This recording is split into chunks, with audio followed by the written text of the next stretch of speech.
Welcome to my YouTube channel, Lift Yourself Up, and today's topic is how to write uppercase letter A in 20 different ways. You can use any brush pen that you have. I'm using this brush pen. There are so many ways you can write uppercase letter A.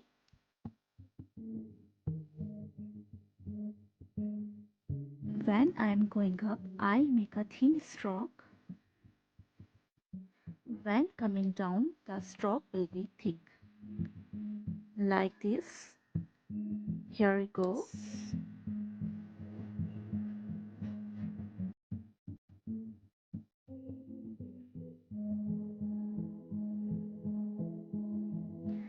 If you are a beginner, I strongly recommend that you should draw their shapes with the pencil first.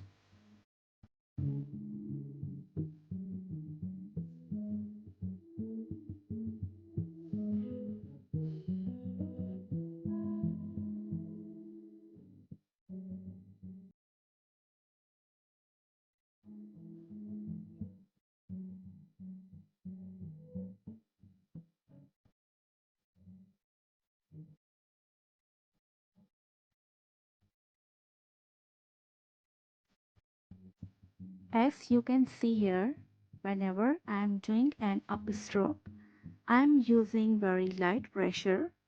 Whenever I roll into the downstroke, I am increasing the pressure on the brush.